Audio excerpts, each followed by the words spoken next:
Jedno z ďalších takých bodov záujmu pre medveďa a zdrojom potravy je ovocie. Preto sa aj nachádzame v takomto staršom ovocnom sade pod Tatrami. No a ako sme si spomínali už v niektorých dieloch, tak ten medveď je všežravec a oportunista.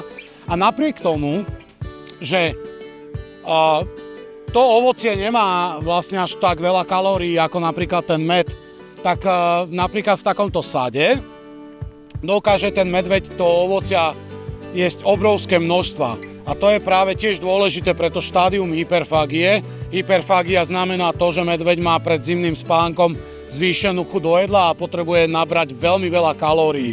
A práve preto mu pomáhajú aj k tomu aj takéto ovocné sady.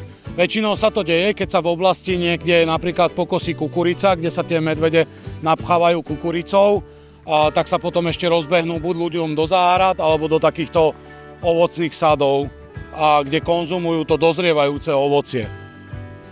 Môžeme ale vidieť, že medveď na tých ovocných drevinách dokáže napáchať takisto nejaké škody. Môžete to vidieť napríklad tu na tomto strome, kedy tie medvede vyliezajú hore na tie stromy, požierajú to ovocie a popri tom dokážu tie väčšie medvede takéto konáre aj polámať a tým pádom spôsobujú škody.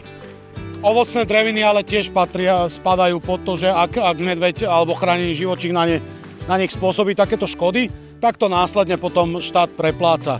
Čo sa dá urobiť? V menších sadoch alebo rodinných domoch a záhradách sa dajú tie záhrady dočasne aspoň ohradiť elektrickým ohradníkom, čo teda spôsobuje to, že medveď je zasiahnutý elektrickým prúdom a má to tzv. Aj výchovnú funkciu.